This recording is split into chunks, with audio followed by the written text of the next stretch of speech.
तो मिड मार्च में board exams के दौरान मुझे क्रिटिकल इलनेस फेस करनी पड़ी, जो मैथ्स के एग्ज़ाम से जस्ट पहले थी, और मैं पेपर से 2 घंटे पहले सीधा हॉस्पिटल से पेपर देने गया। इवन उस टाइम भी जो मेरी डिज़ीज़ थी वो डायग्नोज नहीं हुई, लेकिन बढ़ती जा रही थी। मैथ एग्ज़ाम से just same night of the exam he was admitted into hospital. फिर भी वो हिम्मत करके एग्ज़ाम में बैठा and he scored 100 out of 100। Finally surgery मेरी 16 अप्रैल को हुई। मुझे लगा कि सर्जरी के साथ सारे पेन्स का एंड यहीं पे हो जाएगा, लेकिन उसके आगे और भी प्रॉब्लम्स फेस करनी पड़ी। पोस्ट ऑपरेटिव प्रॉब्लम्स इसने काफ़ी फेस करी, बहुत पेन से गुजरा, 2 बार इसको ड्रेसिंग के लिए जाना पड़ता था। जेई मेन के एग्ज़ाम से एक दिन पहले मेरे मन में इतने नेगेटिव थॉट्स आ रहे थे कि भी कहीं ऐसा तो नहीं हो जाएगा कि हमें इसको ड्रॉप कराना पड़ जाए। मेरे पेरेंट्स और इवन मेरी सिस्टर ने बहुत मोटिवेट किया, मतलब मेरी केयर की उस टाइम में, क्योंकि मैं काफ़ी सोचता था कि अगर जेई में अच्छा रैंक ना आ पाया तो क्या होगा। तो इस चीज़ से मैं काफ़ी डरने लगा, क्योंकि अब मुझे लगा था कि जेई का एग्ज़ाम इतना पास है और मैं पढ़ पा नहीं रहा हूँ। बीमारी की वजह से भैया काफ़ी फ्रस्ट्रेट रहते थे। वो छोटी छोटी बात पे इरिटेट हो जाते थे, तो हम जब भी बात करते वो मुझे कभी कभी डांट देते थे, पर मैंने कभी रिटेलिएट नहीं किया, क्योंकि मुझे पता है कि वो काफ़ी सीरियस प्रॉब्लम से गुजर रहे थे। मेडिसिन थोड़ी मेरे को ड्राउजी बना देती थी। इस टाइम के दौरान तो पेन ने ही मेरे को जेई एडवांस तक भुला दिया था। अब गैप बढ़ चुका था काफ़ी, कि मुझे ट्रैक पकड़ने में अभी टाइम काफ़ी चाहिए था। जैसे ये थोड़ा सा इसने रिकवर किया, बैठना शुरू किया, तो इसको प्रैक्टिस के लिए इंस्टीट्यूशन ने मॉक टेस्ट दिए, तो वो मैं दिलवाने लेने के जाता था, तो बाहर गाड़ी में ही इंतज़ार करता था इसका। इसके लिए मैंने अपनी सारी असाइनमेंट कैंसिल करके इसको सपोर्ट करना शुरू किया। और इसमें आर्यन की लगन भी इतनी ज़्यादा थी कि उसने हमेशा मुझे ही बल्कि उल्टा काउंसल किया कि मम्मा नहीं, चाहे जो मर्ज़ी हो जाए, चाहे जितनी मर्ज़ी तकलीफ़ में हूँ, मैं एग्ज़ाम में बैठूँगा और आपको करके दिखाऊँगा। फाइनली जब मैं एग्ज़ाम दे के आया तो मैं काफ़ी खुश था। मैं अपने आप को एटलीस्ट टॉप 20 या 30 में तो एक्सपेक्ट करने लगा था। 10th रैंक पता चलने के बाद मैं काफ़ी एक्साइट हो गई थी। मुझे बहुत हैप्पी फील हुआ और बहुत ही ज़्यादा प्राउड फील हुआ कि मेरे भैया ने इतने ऊंचा स्थान प्राप्त किया है। जब उसका रैंक 10 आया तो ऐसे लगा कि जैसे कहते हैं ना कि भी सारी कायनात आपको कामयाब कराने में जुट जाती है, तो इस प्रॉब्लम के ड्यूरिंग भी सारी कायनात जैसे इसको इस रैंक पे लाने के लिए जुट गई। तो मैं तो थैंक्स करती हूँ उस गॉड ग्रेस का, सभी टीचर्स का, सभी वेल विशर्स का, जिसने उसको इतनी तकलीफ़ में पहुंचाकर भी एंड में इसको ये सक्सेस के मुकाम पर लेकर आए हैं। और अभी पार्टी तो बाकी है, क्योंकि वो अभी तो काफ़ी बिजी चल रहे हैं, तो पार्टी हम बाद में देखेंगे।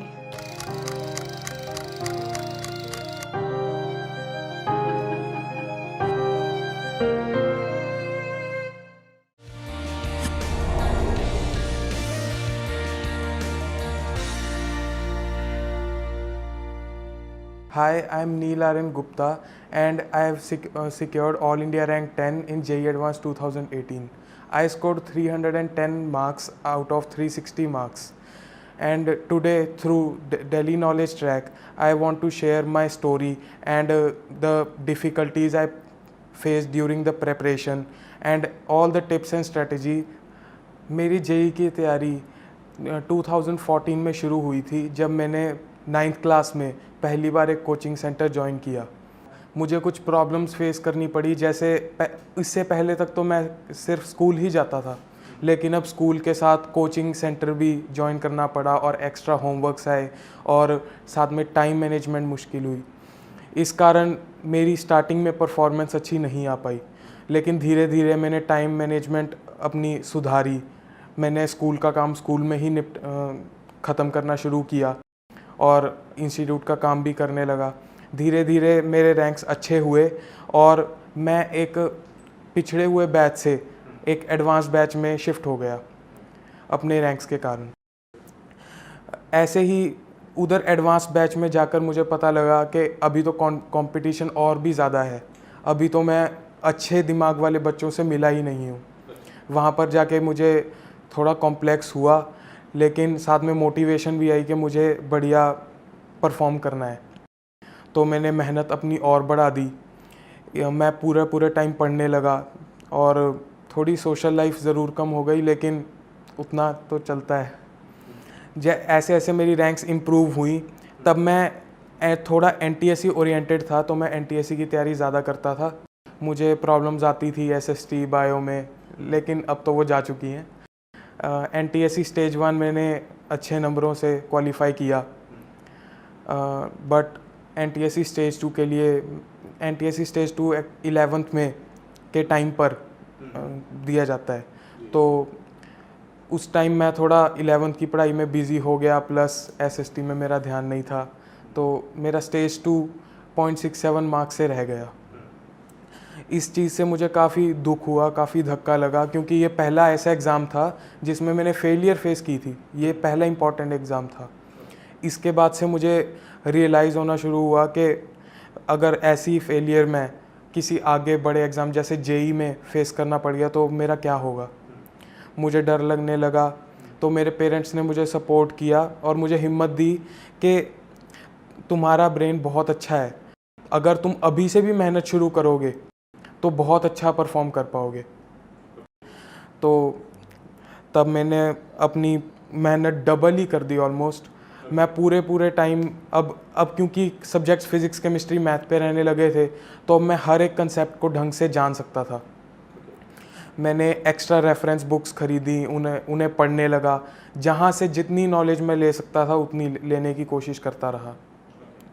एक्चुअली मेरा मैथमेटिक्स में काफ़ी इंटरेस्ट है, तो +1 में मुझे पता लगा कि आरएमओ मैथ्स ओलंपियाड जैसी भी कोई चीज़ होती है, तो तब मैंने आरएमओ की तैयारी करनी शुरू की, क्योंकि मुझे ओलंपियाड मैथ्स अच्छा लगता है। ज्योमेट्री पार्ट, अलजेब्रा पार्ट, मुझे ये सब काफ़ी अच्छा लगता है।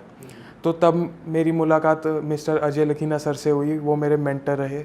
उन्होंने मुझे मैथ्स के में वेरियस टॉपिक्स पढ़ाए, जिनसे मेरे इवन जेई के जो टॉपिक्स हैं वो भी इम्प्रूव हो गए, क्योंकि मैथ्स की मेरी अंडरस्टैंडिंग की एबिलिटी बढ़ गई उनके पढ़ाने से। 11th में अजय लकीना सर मिले, और 9-10 में ऐसे ही मुझे अंकुर त्रिपाठी सर भी मिले थे, जिन्होंने मुझे मोटिवेट किया।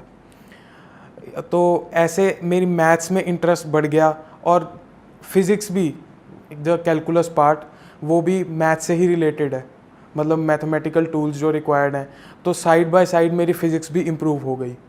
केमिस्ट्री में मैं ज़रूर डिफ़िकल्टी फेस करता था कि इनऑर्गेनिक केमिस्ट्री मुझे याद नहीं हो पाती थी, और फिज़िकल केमिस्ट्री ठीक थी, वो मैं समझ जाता था। द लॉजिकल पार्ट मैं वो आराम से समझ सकता था। तो 11th के एंड पर मुझे रियलाइज़ होने लगा कि मेरा घर से इंस्टीट्यूट जाना, स्कूल जाना, इसमें काफ़ी टाइम बर्बाद होता है। प्लस मैं काफ़ी डिस्ट्रैक्टेड भी हो जाता था मोबाइल फ़ोन से, टीवी से, क्योंकि तब कोई मेजर एग्ज़ाम्स नहीं थे जो मुझे मोटिवेट करें कि मुझे मेहनत और करनी है। एक लंबा गैप आ चुका था एनटीएससी के बाद।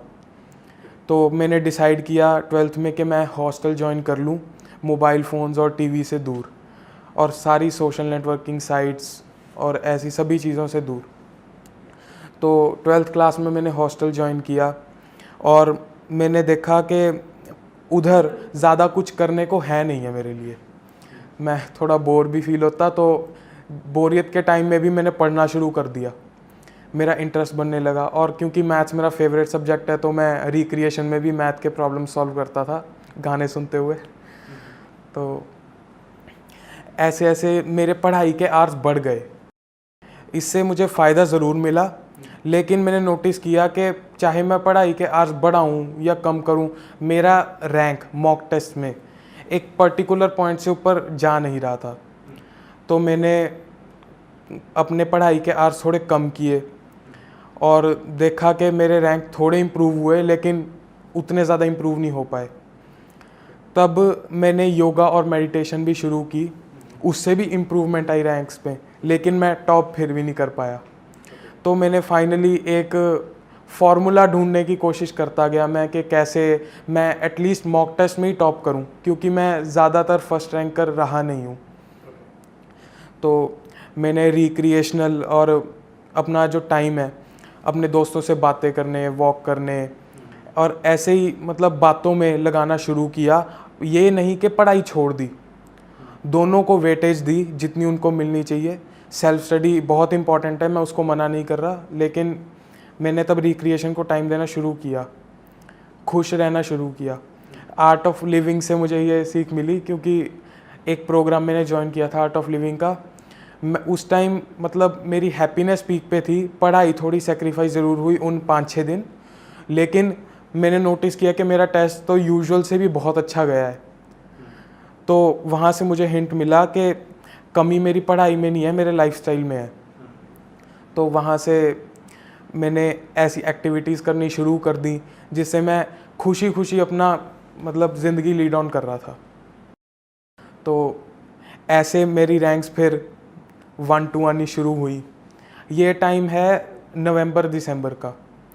इस टाइम मैं अपनी परफॉर्मेंस की पीक पे था, मैं परफेक्ट बैलेंस ऑब्टेन कर चुका था, क्योंकि इस टाइम सिलेबस ओवर हो चुका था और अकेली प्रैक्टिस थी, हर जगह क्वेश्चंस की प्रैक्टिस करनी थी और दिन भर I think 7 to 8 hours of self study और साथ में बीच में टाइम पास, गाने सुनना वगैरह वगैरह, ऐसे चलता रहा।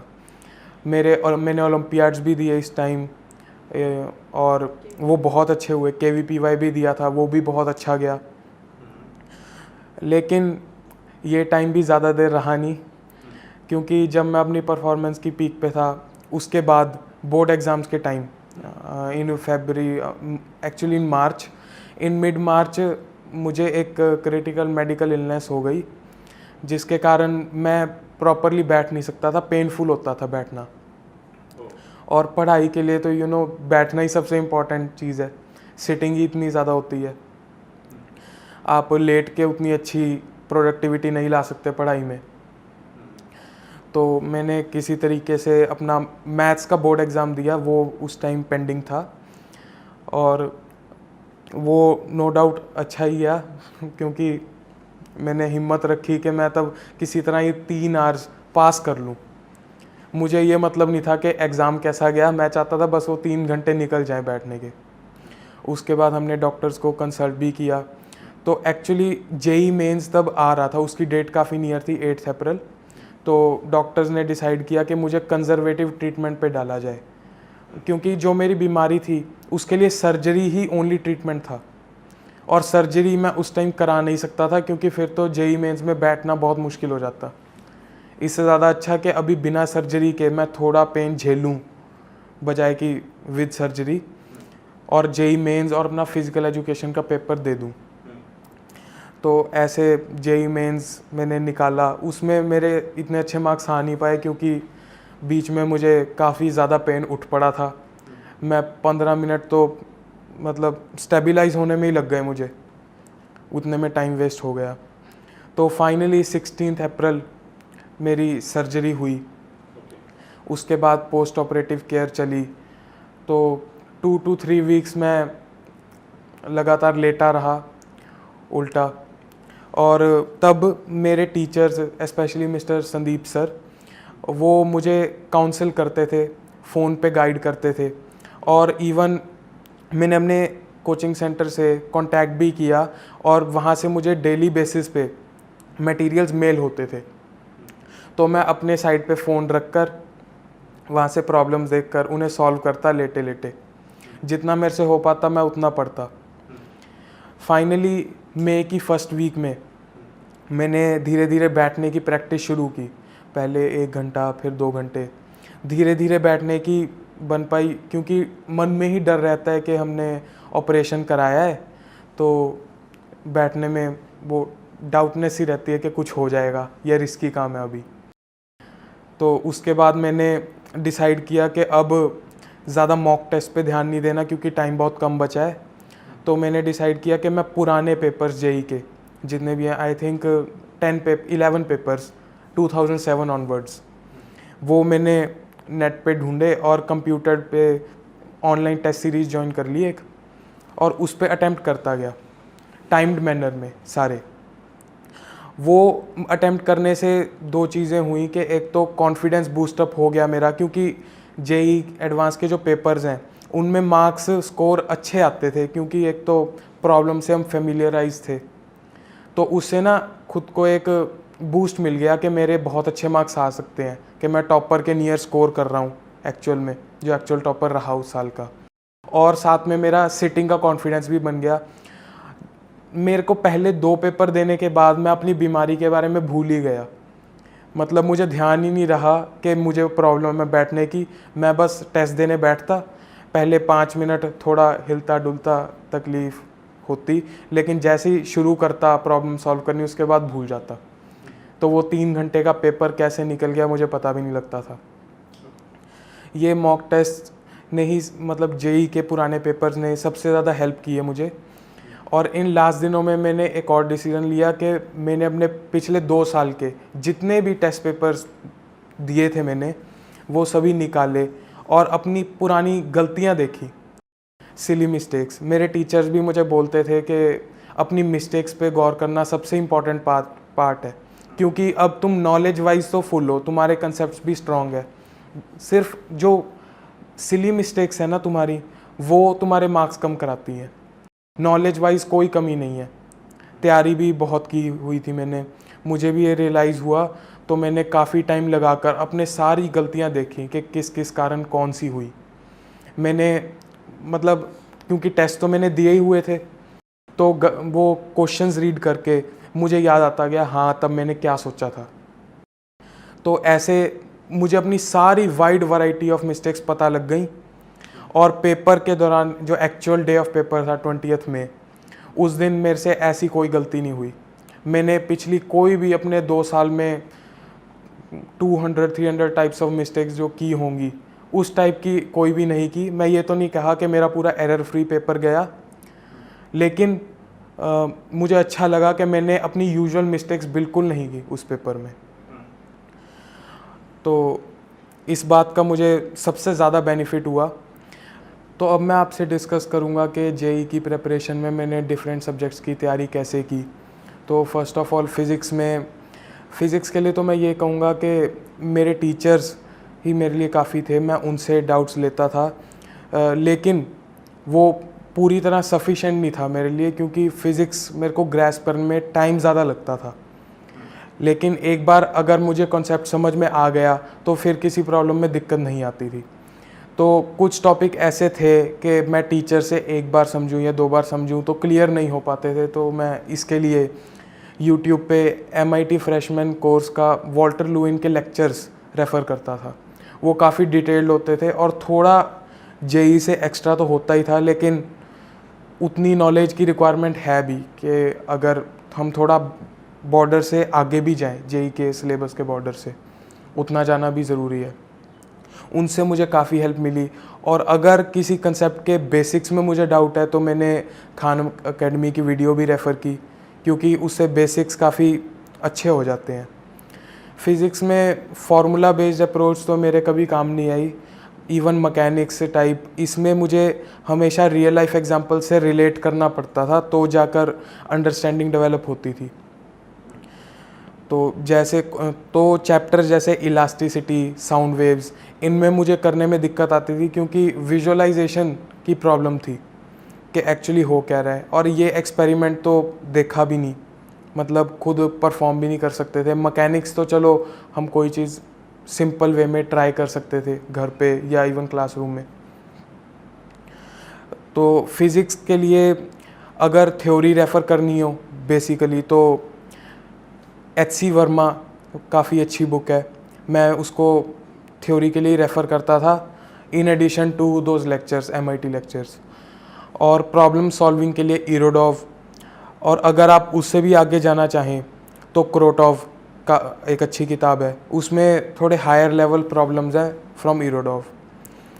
फिज़िक्स में ओलंपियाड की तैयारी के लिए मैंने एक बुक पाथफाइंडर भी कंसल्ट की।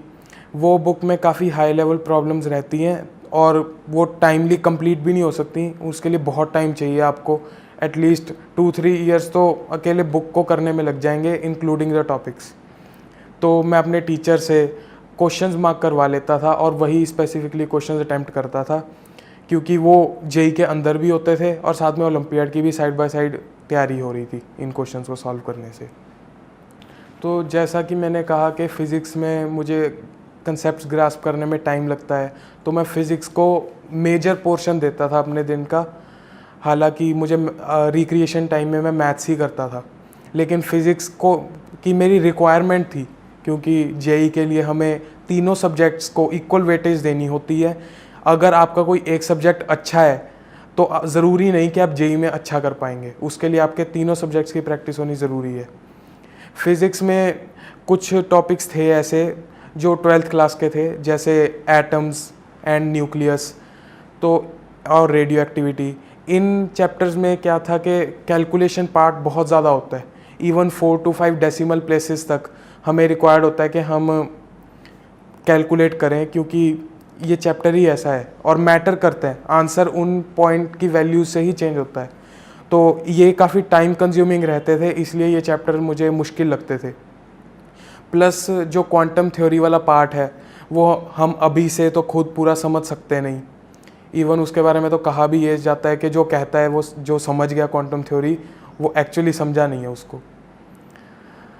तो इस पार्ट में इसलिए दिक्कत रहती थी क्योंकि क्वांटम थ्योरी हम वैसे तो जानते नहीं हैं, लेकिन हमें उसके न्यूमेरिकल सॉल्व करने ज़रूरी हैं।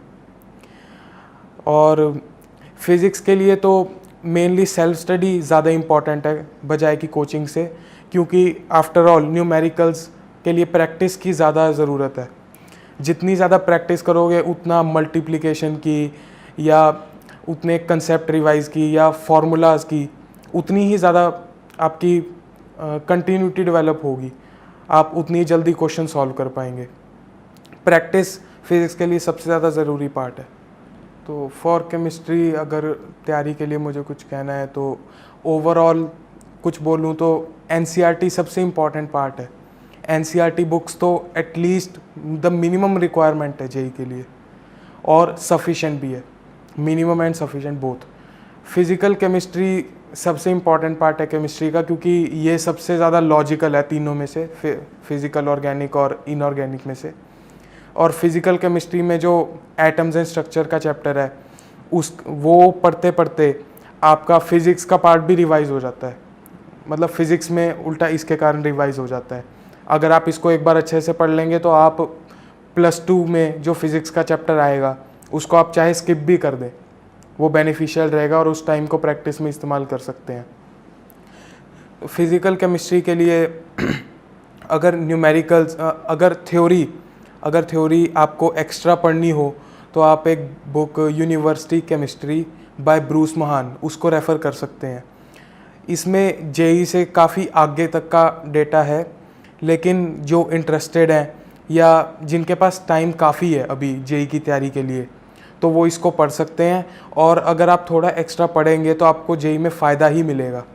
मैं ये नहीं कह रहा कि आप सिलेबस पूरा चेंज ही कर दीजिए कि आप काफ़ी दूर जो रिलेटेड ही नहीं है जेई से वो टॉपिक्स भी पढ़ रहे हैं। सेकंड नंबर पे ऑर्गेनिक केमिस्ट्री। ऑर्गेनिक केमिस्ट्री में रिएक्शन मैकेनिज़म्स, वैसे बेसिक तो 4 ही मैकेनिज़म्स हैं, SN1, SN2 और E1, E2। ये इनकी नॉलेज अच्छे से होना, इनके सारी प्रॉपर्टीज़ जैसे स्टीरियो सेलेक्टिविटी, स्टीरियो स्पेसिफिसिटी, इसका पता होना बहुत इम्पॉर्टेंट है। ऑर्गेनिक केमिस्ट्री में रिएक्शन मैकेनिज़्म याद करने को इतने मुश्किल तो नहीं है, लेकिन मैं ऐसे याद करता था दिमाग में ना, अगर कोई बॉन्ड टूट रहा है या कोई अटैक हो रहा है तो दिमाग में एक एनिमेशन सी फॉर्म कर लेता था कि मॉलिक्यूल्स के बीच ये हो रहा है, कितने मॉलिक्यूल्स पार्ट ले रहे हैं। ऐसे करने से मेरे दिमाग में एक मूवी बन जाती थी और उससे मैकेनिज़्म आराम से विजुअलाइज हो जाता था। इवन उसकी प्रॉपर्टीज़ मैं खुद से प्रिडिक्ट कर सकता था अगर मैं अच्छे से विजुअलाइज कर पाऊँ तो। ऑर्गेनिक केमिस्ट्री में भी कुछ लर्निंग वाला पार्ट है और साथ में इनऑर्गेनिक केमिस्ट्री तो ऑलमोस्ट फुल लर्निंग है, ज़्यादा लॉजिक आप अप्लाई नहीं कर पाएंगे। ऐसे में क्रैमिंग ही बेस्ट ऑप्शन है। इनऑर्गेनिक केमिस्ट्री में chemical bonding I think logical है, उसके अलावा मैक्सिमम चैप्टर्स क्रैमिंग के बेस पे ही चलते हैं। इनऑर्गेनिक केमिस्ट्री में अगर रेफरेंस लेनी हो कोई तो जेडी ली रेफ़र कर सकते हैं। मैं उसको रेयरली यूज़ करता था रेफरेंस के लिए, मेनली ऑर्गेनिक एंड इनऑर्गेनिक के लिए तो मटेरियल्स, कोचिंग मटेरियल्स और एनसीईआरटी ही काफ़ी रहे मेरे लिए। इससे आगे बढ़ने की ज़रूरत ही नहीं पड़ी क्योंकि जेई यूजुअली पूछता ही नहीं है ज़्यादा मुश्किल रिएक्शंस। आप आसानी से स्ट्रेट फॉरवर्ड तरीके से आंसर कर सकते हैं। और इनऑर्गेनिक केमिस्ट्री में मुझे डिफ़िकल्टीज़ आती थी, जैसे मेटलर्जी चैप्टर में डिफरेंट ओर्स के नाम और डिफरेंट मेटल्स की एक्सट्रैक्शन याद करने में दिक्कत आती थी। सॉल्ट एनालिसिस में तो उसका तो मैं क्या ही बोलूँ, क्योंकि वो तो उसमें सबसे ज़्यादा एलिमेंट्स हैं, तो उन सब मतलब एनायंस, कटायंस, इन सब के ग्रुप रिएजेंट्स, इनके रिएक्शंस याद करना, ये सबसे मुश्किल पार्ट लगता था मुझे। रेस्ट इनऑर्गेनिक में इजीली क्रैम हो जाता है, तो वो इतनी कोई डिफ़िकल्ट बात नहीं है। केमिस्ट्री के केस में मैं सेल्फ स्टडी तो कम ही करता था क्योंकि इंटरेस्ट कम है मेरा, तो मैं खुद से मन से तो सेल्फ स्टडी ज़्यादा नहीं करता था, तो मेरे लिए कोचिंग ज़्यादा काम आई है। लेकिन उन बच्चों के लिए जिनको केमिस्ट्री ही पसंद है, जो ऑर्गेनिक के रिएक्शन ईजीली समझ जाते हैं, कुछ लोगों का होता है ब्रेन वैसा जो केमिस्ट्री के रिएक्शंस को ईजीली विजुअलाइज कर पाते हैं, मुझे इसमें दिक्कत आती थी। तो मैं तो कोचिंग ही ज़्यादा इम्पॉर्टेंट कहूँगा केमिस्ट्री की तैयारी के लिए। सेल्फ स्टडी तो मैं कम ही करता था, लेकिन उतना काफ़ी लगा मुझे। मैं 1 या 2 घंटे दिन में केमिस्ट्री को देता था। इवन केमिस्ट्री के लिए तो कोचिंग मेरे लिए इतनी अच्छी काम आई और इतनी ज़्यादा वो सफिशेंट रही कि मैं ओलंपियाड के फर्स्ट 2 स्टेजेस भी क्वालिफाई कर पाया और साथ में ओरिएंटेशन कैंप भी अटेंड कर लिया HBCSE मुंबई में। तो इसलिए आप जज कर पाएंगे कि केमिस्ट्री ओलंपियाड की तैयारी भी कोचिंग से हो गई तो जेई तो आराम से हो जाएगा। फॉर मैथ्स मैं एक बात कहना चाहूँगा कि मैथ्स में तो मेरा स्टार्टिंग से इंटरेस्ट था, इसलिए जो भी मुझे पढ़ाया जाता, चाहे वो स्कूल में या इंस्टीट्यूट में या मैं खुद किसी बुक से पढूं, तो मुझे पहली बार में वो समझ आ जाता था। और क्योंकि मैंने मैथ्स ओलंपियाड की तैयारी की है तो उसके कारण मेरी अंडरस्टैंडिंग एबिलिटी और ज़्यादा बढ़ गई। इवन उसके कारण तो मैथ्स में इतना ज़्यादा कॉन्फिडेंस आ गया कि मुझे लगता था मैं मिनिमम 90% तो हर बार स्कोर करूँगा, चाहे पेपर मुश्किल हो या आसान हो, और ऐसा होता भी रहा है। मैथ्स में मेरा कॉन्फिडेंस सबसे ज़्यादा है तीनों सब्जेक्ट्स में से। और अगर जेई के लिए मुझे कोई बुक्स प्रिस्क्राइब करनी है प्रैक्टिस के लिए, तो वो मैं करता था सेंगेज पब्लिकेशंस की 5 टॉपिक्स पे डिफरेंट बुक्स आती हैं, जैसे calculus, algebra, trigonometry, coordinate geometry and one more, I don't remember that, but these 5 books contain a lot of questions और ये सभी क्वेश्चंस काफ़ी हैं। साथ में इनके पास IIT मतलब जो पिछले 40 इयर्स इवन सब्जेक्टिव प्रॉब्लम्स वो सभी भी इंक्लूडेड हैं, तो आपको वो करने का भी मौका अच्छे से मिल जाएगा। प्लस जो बुक्स हैं वो ये फुली सॉल्यूशन इक्विप्ड आती हैं कि अगर आप कोई डाउट ना ले पाएँ किसी टीचर से टाइमली, लेकिन आपसे क्वेश्चन सॉल्व हो नहीं रहा है, तो आप सॉल्यूशंस रेफ़र कर सकते हैं। और मेरे ऐसे बहुत काम भी आए सॉल्यूशंस टाइम रहते रहते। इन बुक्स मैं ये फ्री टाइम में भी मैं इन्हीं बुक्स से क्वेश्चन सॉल्व करता था और ये मैंने ऑलमोस्ट कंप्लीट ही की हैं। ये मैथ्स के लिए तो इतनी बुक्स ही काफ़ी हैं, ये +1 +2 कंबाइंड है जेई के लिए। प्लस आपको एनसीईआरटी के क्वेश्चंस, उनका पैटर्न, उनकी लैंग्वेज, इसका आइडिया होना चाहिए, क्योंकि उससे आपको इंसाइट मिलती है कि जेई में किस टाइप के क्वेश्चन आते हैं मैथ्स में, उनका लेवल क्या रहेगा। आपको एटलीस्ट उतना लेवल के क्वेश्चन तो सॉल्व करने ही चाहिए जितना जेई का लेवल है। अगर आप उससे ज़्यादा करेंगे तो आपको टाइम मैनेजमेंट का भी ध्यान रखना है कि मैं उससे ज़्यादा टफ क्वेश्चन सेम टाइम में करने की कैपेबिलिटी रखता हूँ। इस चीज़ पे फोकस करना बहुत इंपॉर्टेंट है, क्योंकि मैथ्स पेपर का यूजुअली सबसे लेंदी पार्ट होता है। कभी एक्सेप्शन में फ़िज़िक्स भी लेंदी पार्ट हो सकता है, लेकिन मैथ्स तो रहता ही है। कैलकुलस पार्ट के लिए तो मैं ये सजेस्ट करूँगा कि एक बुक है calculus and analytical geometry by Thomas and Finney. ये बुक मैं 9th एंड 10th क्लास में पढ़ता था, क्योंकि तब मैंने सुना था कि यूजुअली बच्चों का 11th 12th में कैलकुलस का पार्ट वीक रह जाता है। तो मैंने डिसाइड किया कि मैं ये एडवांस में पढ़ूंगा और अपना ये पार्ट तो एटलीस्ट इतना स्ट्रॉन्ग कर लूँगा कि इसमें मैं कभी कोई मिस्टेक ना कर पाऊँ। तो कैलकुलस ये बुक प्लस खान एकेडमी के लेक्चर्स, क्योंकि उनमें सारे बेसिक्स कवर्ड होते हैं, इन्होंने मुझे बहुत हेल्प किया। और कैलकुलस अगर आप अर्ली शुरू कर लेंगे तो आपको मैकेनिक्स, जो फिज़िक्स के मैकेनिकल प्रॉब्लम्स हैं 9th 10th के ही सही, उसमें भी एक इंसाइट मिल जाएगी कि उनको आप कैलकुलस वाले मेथड से जल्दी भी सॉल्व कर सकते हैं। और दूसरी चीज़ें भी हैं कि जैसे अगर आप कोई कर्व स्टडी करते हैं तो डिफरेंशिएशन से, अब 9th 10th में यूजुअली डिफरेंशिएशन पता नहीं होती, लेकिन अगर आपने तब पढ़ा हुआ है तो आपको आइडिया रहता है कि स्लोप ऑफ कर्व्स, आप चीज़ें रिलेट करना सीख जाते हैं। तो कैलकुलस के लिए I would strongly suggest calculus and analytic geometry by Thomas and Finney. I think JEE में जो 11th और 12th के क्वेश्चंस की अगर हम क्लास वाइज बात करें तो कंपोजिशन 40-60% रहती है, जहाँ 60% 12th क्लास के क्वेश्चंस की है। 12th क्लास ज़्यादा इंपॉर्टेंट है क्योंकि उसमें ज़्यादा कैलकुलेटिव पार्ट्स हैं फिज़िक्स में, और मैथ्स में कैलकुलस इंट्रोड्यूस होता है 12th क्लास में। और कैलकुलस आई थिंक सबसे इम्पॉर्टेंट पार्ट है मैथ्स में, अगर हम टोटल करिकुलम देखें जेई का। और अगर किसी को जेई में एक बहुत अच्छा रैंक स्कोर करना है तो तैयारी अगर वो +1 से भी शुरू करे अपनी डेडिकेशन के साथ तो वो आराम से कर लेगा, कोई दिक्कत वाली बात नहीं है।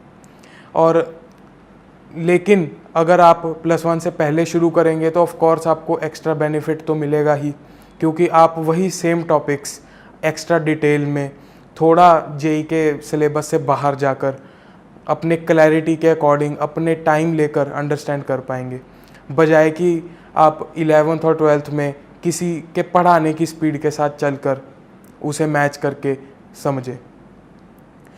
तो 11th क्लास से सफिशेंट है जेई की तैयारी, लेकिन प्रिस्क्राइब अगर किया जाए तो 11th से पहले ही शुरू कर देनी चाहिए। जेई की तैयारी के लिए मेरा रूटीन 2 पार्ट में स्प्लिट है कि सिलेबस ख़त्म होने से पहले तो क्लासेस एक्सक्लूडिंग मैं 8 to 9 hours of self study करता था, क्योंकि ये ऐसा टाइम था जब हम नए टॉपिक सीख रहे हैं और इनकी इतनी प्रैक्टिस चाहिए कि हम उनमें अपना बढ़िया हाथ बना लें, जैसे मतलब उनमें कंफर्टेबल हो जाएं उन टॉपिक्स में। जैसे ही सिलेबस ख़त्म हो गया, क्लास टाइमिंग्स थोड़े कम हो गए और मैंने सेल्फ स्टडी भी एक घंटे से अप्रॉक्सीमेट कम कर दी थी, क्योंकि इसी टाइम मैंने नोटिस किया कि रिलैक्सेशन और रिक्रिएशन टाइम की भी बहुत ज़रूरत है अपनी परफॉर्मेंस को ढंग से बढ़ाने के लिए। क्योंकि सिलेबस ख़त्म होने के बाद आप सारा कुछ पढ़ चुके हो और सब कुछ आता है, इसलिए इस टाइम में सिर्फ प्रैक्टिस इम्पॉर्टेंट है और आप पढ़ाई के आवर्स थोड़े कम करके अपना रिक्रिएशन के टाइम की तरफ जा सकते हैं। और 12th के एग्ज़ाम्स के लिए अगर कुछ कहना है तो क्योंकि हम पूरी 11th और 12th लगातार वही सेम चीज़ें पढ़ते आ रहे हैं, लेकिन जेई के तौर पे हम उनको ऑब्जेक्टिव अप्रोच रखते हैं। हम सारी चीज़ें ऑब्जेक्टिवली तैयार करते हैं, जैसे कुछ चीज़ों में डिटेल्स में नहीं जाते हम कि हम अगर हमें इसको एक्सप्लेन करना पड़े तो कैसे कर पाएंगे। तो उसके लिए मैं फरवरी के मंथ से सारा पढ़ना शुरू कर दिया, सारी NCERTs 2-3 बार रीड की मैंने, और अपने दिमाग में ऐसे थॉट्स बना लिए कि अगर मैं किसी प्रॉब्लम को सब्जेक्टिवली अप्रोच करूँगा तो कैसे करूँगा, मुझे राइटअप्स बड़े बड़े कैसे देने हैं, चाहे वो एक क्वेश्चन छोटा क्वेश्चन हो या लॉन्ग आंसर क्वेश्चन हो। जहाँ तक जेई मेंस की बात है, जेई मेंस तो काफ़ी स्ट्रेट फॉरवर्ड रहता है, उसमें सारे क्वेश्चंस यूजुअली सिंगल कंसेप्ट पे होते हैं, तो वो क्वेश्चंस तो NCERT पढ़ के डेफिनेटली हो जाएंगे। और जो बच्चे क्रैमिंग करते हैं वो भी जेई मेंस आसानी से कर पाएंगे, क्योंकि JEE Mains usually formula based questions देता है और थिंकिंग लेवल उतना ज़्यादा नहीं होता जितना जेई एडवांस में होता है। जेई एडवांस के लिए आपको एक बेटर और डीप अंडरस्टैंडिंग चाहिए किसी भी कंसेप्ट की, क्योंकि वो क्वेश्चंस ऐसे देते हैं, मतलब एटलीस्ट पर सब्जेक्ट 10% क्वेश्चंस तो ऐसे आते हैं जिन पे हमको सोचना पड़ता है, जिनमें फार्मूला लगाने से आंसर कुछ और आए या आए ही ना, तो उनमें सिर्फ प्योर थिंकिंग पे जाना पड़ता है। ऐसे क्वेश्चंस के लिए हमें अंडरस्टैंडिंग होनी चाहिए कंसेप्ट्स की। तो जेई एडवांस आई थिंक एक बेटर जज है नॉलेज का, क्योंकि उससे ही रिलेट कर सकते हैं हम कि हमको कितने अच्छे से एक सब्जेक्ट आता है। आई फील कोचिंग और उनके मॉक टेस्ट जेई की प्रिपरेशन के लिए काफ़ी इम्पॉर्टेंट हैं, क्योंकि हम खुद से इतने टेस्ट अटेम्प्ट नहीं कर पाते जितना कोचिंग वाले यूजुअली करवा देते हैं। मॉक टेस्ट देने का पर्पज़ ये होता है कि हम इतने ज़्यादा एकस्टम्ड हो जाएं टेस्ट देने को कि एक्चुअल जेई के दिन हम उतना ना डरें जितना हम यूजुअली एक टेस्ट से डरते हैं, क्योंकि डर के कारण प्रेशर बिल्डअप होता है, अपना कॉन्फिडेंस लूज़ होता है और उसके कारण पेपर ख़राब हो जाता है। इवन आपको चाहे अच्छे से आता हो, आपके कंसेप्ट स्ट्रॉन्ग हो, ऐसे फैक्टर्स आपके पेपर को ख़राब कर देते हैं। तो कोचिंग मेरे हिसाब से ज़रूरी है। और जहाँ तक प्रीवियस ईयर पेपर्स की बात है, तीनों सब्जेक्ट्स के लिए ही प्रीवियस ईयर पेपर्स के क्वेश्चन अटैम्प्ट करना बहुत ज़रूरी है, क्योंकि उनका रोल ये है, वो आपका कॉन्फिडेंस लेवल बूस्टअप करते हैं। मेरे साथ जैसे कोचिंग के मॉक टेस्ट का पैटर्न ऐसा रहता था कि वो यूजुअली जेई की जो एक्चुअल टफनेस है उससे हायर साइड पे रहते थे, तो उसके कारण कॉन्फिडेंस थोड़ा लूज़ होता था कि जब हमारे मार्क्स कम आ गए, ठीक है, एक तसल्ली रहती थी कि जेई इससे तो आसान ही आएगा, लेकिन आफ्टर ऑल अगर मार्क्स कम आ रहे हैं तो कॉन्फिडेंस तो लूज़ होगा। जेई के पुराने पेपर करने से यही कॉन्फिडेंस रिस्टोर हो जाता था, और अपनी परफॉर्मेंस इन टेस्ट के अंदर, पुराने पेपर्स के अंदर हम अगर उन साल के एक्चुअल टॉपर से कंपेयर करें तो और कॉन्फिडेंस बूस्ट मिलता था कि हमने कितना स्कोर किया, हम कहाँ स्टैंड करते हैं, हमें कितनी उम्मीद होनी चाहिए अपने खुद पर से। ये सारे इम्पॉर्टेंट पॉइंट्स हैं जो हमें करने चाहिए। और पुराने क्वेश्चंस करने से एक फेमिलियरिटी डेवलप होती है कि जेई यूजुअली किस लैंग्वेज पे सवाल पूछता है। कभी कभी क्वेश्चंस ऐसे होते हैं कि वो इतने ज़्यादा क्लियर नहीं होते कि पूछा क्या जा रहा है, तो ऐसे क्वेश्चंस की प्रैक्टिस करने से हम यूजुअली जज कर पाते हैं कि एक्चुअली हमें आंसर क्या करना है। कुछ एम्बिग्यूटीज़ रहती हैं, वो अपने आप सॉल्व होने लग जाती हैं। अगर हम पुराने पेपर सॉल्व नहीं करेंगे तो एक्चुअल पेपर के दिन हम ऐसा हो सकता है कि कुछ एम्बिगुअस क्वेश्चन में हमें एक्स्ट्रा टाइम लगाना पड़ जाए, यही सोचते कि हमने जवाब कौन सा देना है, ये मानते हुए या वो मानते हुए, एक्सेट्रा एक्सेट्रा। ऐसे टाइम वेस्ट करने से अच्छा कि हम पुराने पेपर्स को एक बार ही देख लें कि जेई किस टाइप के सवाल पूछता है, किस लैंग्वेज बेस्ड पे पूछता है। इस बात का बहुत फ़ायदा मिलता है। मेरे स्टूडेंट से बस यही एडवाइस है कि hard work is the key to success. ये तो सही है ही, काफ़ी लोग कहते भी हैं और सही बात है, लेकिन इसके साथ और भी बहुत फैक्टर्स होते हैं। जैसे मैं अपना बताता हूँ तो मैं सोशल नेटवर्किंग पे मुझे इंटरेस्ट ही नहीं था कभी, और ना ही मैंने की है, लेकिन मैं आपको एडवाइस करूँगा कि सोशल नेटवर्किंग से दूर रहें, क्योंकि इसमें टाइम बहुत वेस्ट हो जाता है, हम रियलाइज़ नहीं करते, टाइम का इवन पता भी नहीं लगता। ये वेस्ट है। इससे ज़्यादा अच्छा कि अगर हमें अपने किसी दोस्त से बात करनी है तो हम फेस टू फेस बात कर लें या मोबाइल फ़ोन पे कॉल कर लें, वो ज़्यादा बेटर ऑप्शन है। और सोशल नेटवर्किंग से तो मैं दूर रहा, लेकिन एक बात ज़रूर है कि मैं वीडियो गेम्स या मूवीज़ की तरफ काफ़ी इंक्लाइंड रहा हूँ। और लेकिन ये भी अगर मैं देखता था तो कंट्रोल मैनर में। अगर मेरा कभी भी ओवर गया तो मेरे पेरेंट्स ने मुझे बता दिया और काउंसिल किया कि इतना देखना ठीक नहीं है, या मुझे कितने आवर्स इसको डिवोट करने चाहिए और अपनी पढ़ाई को इसके लिए सेक्रीफाइस नहीं करना चाहिए। खासकर ऐसी चीज़ों को अपने दिमाग पे हावी नहीं करना चाहिए। जो गेम्स और मूवीज़ वाला पार्ट है वो सबके लिए ज़रूरी नहीं बेनिफिशियल हो। मैं उसको फॉर रिलैक्सेशन यूज़ करता था, और म्यूज़िक भी मैं सुनता हूँ बहुत, वो भी रिलैक्सेशन के लिए। सभी स्टूडेंट्स के लिए ये चीज़ें अलग हो सकती हैं। कुछ स्टूडेंट्स को वॉक करना या बातें करना या फ्रेंड्स के साथ घूमना, और इवन चाहे वीडियो गेम्स भी, वो भी उनको रिलैक्सेशन का टाइम दे सकती हैं। इन चीज़ों का पर्पस सिर्फ ये है कि आप पढ़ाई से अपना मन हटाओ और नेक्स्ट अपने पढ़ाई के सेशन के लिए रिफ़्रेश हो पाओ। ये सबसे इम्पॉर्टेंट बात है।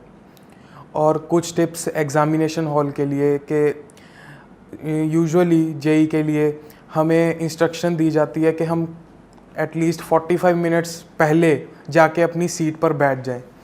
तो उस खाली टाइम में हम सोचते रहते हैं कि पेपर कैसा आएगा, आगे क्या होगा, और जो हमने पूरी प्रैक्टिस की होती है कि हम टेंशन नहीं लेंगे, काम रहेंगे, वो उन 45 मिनट्स में ख़राब हो जाती है, क्योंकि अल्टीमेटली हमारे पास करने को कुछ होता नहीं। हम इतना इम्पॉर्टेंट एग्ज़ाम दे रहे हैं तो थॉट्स भी उसी के बारे में आएंगे ऑफ कोर्स। तो उस टाइम के लिए मैं सजेस्ट करूँगा कि हम 1 या 2 मेडिटेशन टेक्निक सीख लें और वो उधर करते रहें। इससे क्या होगा कि जैसे काउंटिंग, कुछ टेक्निक्स में काउंटिंग नंबर ऑफ़ रेप्स, वो आप गिनते रहो। एक तो काउंटिंग से क्या होगा कि आपका थॉट कहीं और नहीं जाएगा, वो काउंटिंग में बिज़ी रहेगा। प्लस जो टेक्निक आप कर रहे हो उससे दिमाग को ज़्यादा ऑक्सीजन पहुंचेगी और आप और ज़्यादा काम हो जाओगे। जितने ज़्यादा आप काम रहोगे एग्ज़ामिनेशन से पहले और उसके दौरान भी, उतना ही बढ़िया पेपर जाएगा। इवन जो क्वेश्चंस आपको मुश्किल लगते थे, क्या पता वो भी फर्स्ट ट्राई में सॉल्व हो जाए और आपको पता भी ना चले। ये one of the most important thing है एग्ज़ामिनेशन के लिए। और एग्ज़ामिनेशन में जब आप पेपर दे रहे हो तो साइड पे या इधर उधर किसी और की तरफ नहीं देखना चाहिए कि वो कितना कॉन्फिडेंट है। हमें सिर्फ अपने पेपर से मतलब है और हम सिर्फ अपने पेपर को सॉल्व करने में इंटरेस्टेड हैं। ये सबसे इम्पॉर्टेंट बात है। हमें इस पे ध्यान रखना है कि हम किसी और चीज़ से डिस्ट्रैक्टेड ना हो, कि अगर हमने 2 साल पढ़ाई विदाउट डिस्ट्रैक्शंस की है तो एग्ज़ामिनेशन हॉल में हम डिस्ट्रैक्शन क्यों आने दे रहे हैं अपने माइंड पे। एक ही इम्पॉर्टेंट मिस्टेक है जो प्रेपरेशन में स्टूडेंट्स को पीछे गिरा सकती है, वो ये है कि जिनकी सोच सिलेबस ओरिएंटेड नहीं रहती, वो इधर किसी भी टॉपिक में या किसी भी पर्टिकुलर सब्जेक्ट में ज़्यादा दूर तक चले जाते हैं। अगर उनका टारगेट जेई है तो ये करना बहुत गलत है, क्योंकि इससे एडवर्स इफेक्ट पड़ेगा। नो डाउट जो टॉपिक या सब्जेक्ट आप पढ़ रहे हो उससे उसकी नॉलेज बढ़ेगी, लेकिन अगर वो जेई के काम नहीं आएगी, उस एग्ज़ाम के काम नहीं आएगी जिसके लिए आप तैयारी कर रहे हो, तो उसका कोई यूज़ नहीं है। वो लाइफ में लेटर ऑन यूज़ हो पाए, लेकिन जेई में उसका कोई फ़ायदा नहीं होगा। ऐसे में टाइम वेस्टेज भी होती है, प्लस जो पढ़ाई इम्पॉर्टेंट है जेई के लिए वो भी मिस होती जाती है, उसका गैप बढ़ता है। ये एक इम्पॉर्टेंट पॉइंट है जो याद रखना चाहिए। द मोस्ट इम्पॉर्टेंट टिप और advice from me is that one should analyse one's mistakes. ये सबसे इम्पॉर्टेंट पार्ट है कि अपनी मिस्टेक्स का ध्यान रखना बहुत ज़रूरी है। ऑफ कोर्स के कॉन्सेप्ट स्ट्रॉन्ग होने चाहिए, हार्ड वर्क होना चाहिए, ये तो है ही, ये तो बेसिक रिक्वायरमेंट है।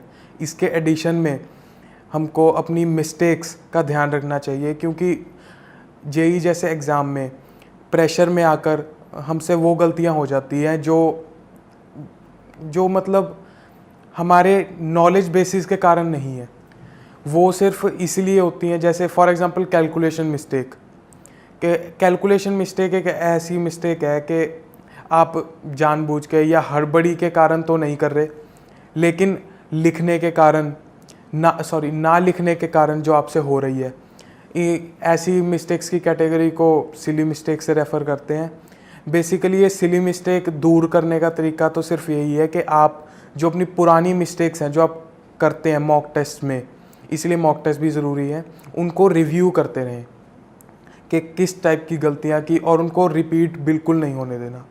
सिली मिस्टेक्स बहुत टाइप की हैं, हर बार यूजुअली नई मिस्टेक फेस करने को मिलेगी, लेकिन हमारा मोटिव ये होना चाहिए कि वो मिस्टेक रिपीट ना हो कभी। और ऐसी मिस्टेक्स को एक्सेप्ट करना बहुत ज़रूरी है। जब तक आप अपनी मिस्टेक्स को एक्सेप्ट नहीं करेंगे, तब तक वो मिस्टेक्स सही कभी हो ही नहीं पाएंगी। मतलब आप you have to take credit for your own mistakes, this is the most important part. JEE की प्रेपरेशन से पहले से ही मैं ये सुनता आ रहा हूँ कि IIT Bombay for CS is the best, और इवन मेरा इंटरेस्ट भी जो है वो कंप्यूटर साइंसेज में ही है। मेरे भाई ईशान गर्ग के कारण, उसी ने मेरे को कंप्यूटर साइंसेज के लिए मोटिवेट किया था। मैंने पहले ही सोच रखा था कि अगर मैं कोई स्ट्रीम लूँगा तो वो CS ही होगी। और सभी से सुनने को मिलता था कि डिफरेंट IITs के लाइफस्टाइल्स, उधर के पढ़ाने के टेक्निक्स वगैरह वगैरह, वो IIT बॉम्बे में ही बेस्ट है। यही चीज़ मुझे पूरे 2 साल मोटिवेट करती रही कि मुझे किसी तरह IIT बॉम्बे में CS में अपनी एक सीट पक्की करनी है, क्योंकि इसकी कट ऑफ ही सबसे ज़्यादा जाती है। इसके ओपनिंग एंड क्लोजिंग सीट्स काफ़ी हाई जाती हैं। इसी के लिए मैंने मेहनत की और मैं अभी यही चाहता हूँ कि मैं IIT बॉम्बे में CS में BTech डिग्री करूँ नेक्स्ट 4 इयर्स। और उसके आगे का तो मैंने अभी सोचा नहीं है, क्योंकि मैं थोड़ा फ्लेक्सिबल नेचर का रहना चाहता हूँ कि आगे क्या करना पड़े, या इंडिया में ही रहें या ना रहें, आगे क्या परसू करना है वो मैंने बिल्कुल भी नहीं सोचा है। अगर इस वीडियो ने आपको कोई फ़ायदा किया है तो प्लीज़ इसे लाइक कीजिए, शेयर कीजिए और डेली नॉलेज ट्रैक को सब्सक्राइब कीजिए। Thank you.